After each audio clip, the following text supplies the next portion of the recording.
Greetings, fellow Empyreans. I am Ashrothi, and this is the Eve Universe Show, Tuesday, November 16th, and we are here to talk more about the changes that are coming up and maybe some other stuff, but mostly about the changes that have been happening and that are happening and whatnot. So yesterday we discussed the riots themselves, the protests rather, and my thoughts about those things. There was one piece of information that I wanted to drill into that before we move on to like today's topics, which was an issue of the numbers. So like, I know that Matterall got kind of blasted on Reddit because he was kind of, I guess, cocky, I would say, about the fact that the numbers could not have been at least 6,000, which was what was being reported, shown, and screenshotted.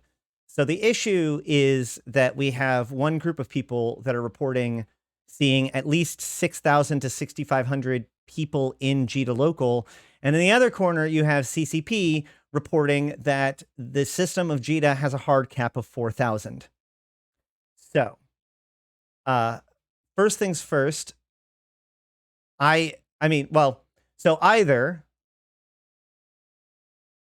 the Imperium and others are lying about what they saw and somehow faked these screenshots within moments of them supposedly happening, or CCP is lying about the capabilities of Jita, which seems to have no real value. Also, it is worth noting that at around the same time as some of those really high numbers, there was a period of time, probably about 30 minutes to an hour from my recollection at most, in which people were in the AT chat reporting that they were locked out of Jita. So a Jita lockout did occur for sure at a certain point.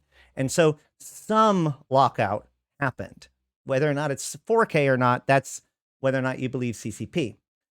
The other thing that could have happened is that something weird happened that made it so that there was people in there that wasn't in lockout. A good example of that would be that like maybe it locked out new people from jumping into the system, but not necessarily people from like logging into the system.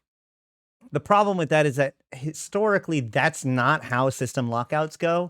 When Jita has gotten to like a lockout situation, when you log in, it asks you what system you want to log into.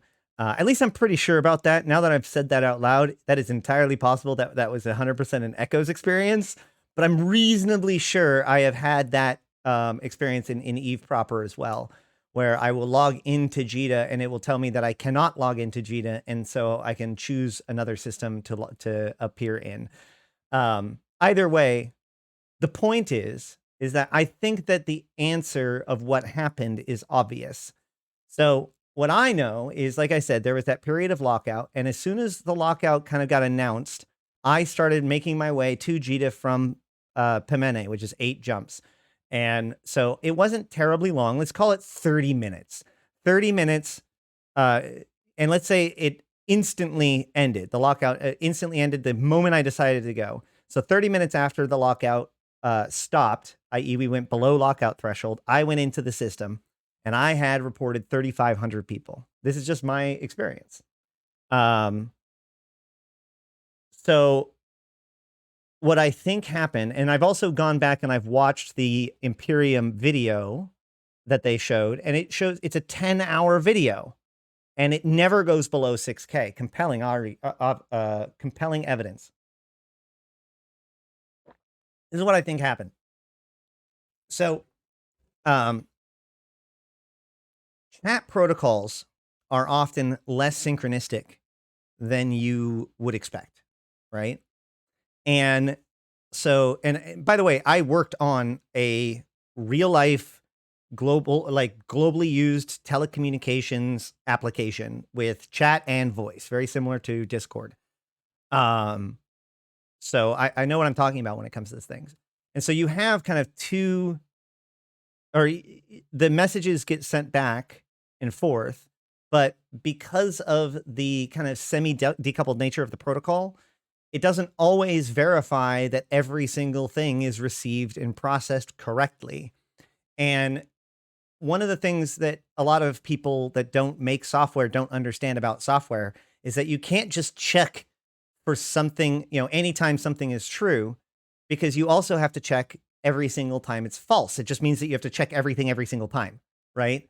And that's it can get extremely painful cost-wise. And so often you'll make a change when something happens, and you'll just like assume that everything's right otherwise within the state of the game or the state of the system.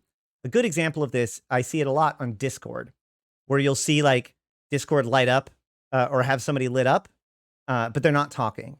The reason why is because the channel that sends the voice communication and the channel that lights things up and sends text messages, those are two different like systems. The voice is just sending messages, through their VoIP system. But the messages and stuff, including the starting and stopping of broadcasting, are sent as events to the clients. And more importantly, you send that you're done broadcasting to Discord. So if your client sent a message to Discord telling you that you have stopped broadcasting, but Discord doesn't receive it, then your client will just assume that you sent it, and everybody else will see you as constantly talking when you're not, and you're not actually broadcasting anything because that's a totally separate channel, but they never get the update that you've stopped talking. And so it just registers you as always talking. That's the kind of what I'm talking about. So the way this works here is that if for some reason, like for instance, the chat is being overwhelmed, the client fails to process all of the messages, then you may fail to process messages of users being removed from the channel, which means that the longer that you're in that channel, the more you will accumulate these ghost users that will artificially inflate your numbers, because they would not be removed unless that person logged in and then logged back out again in order to like send a valid update to the system. So do I think that the protests are a big deal? Sure. Do I think that 3,500 people is a lot of people, or at least the number of people that we saw protesting in Jita, is that significant? Absolutely. Was CCP attempting to manipulate things by saying it's capped at 4K? Absolutely not. Could Matterall been a little bit less of a little bit less cocky about it? Probably. All right, that's that topic.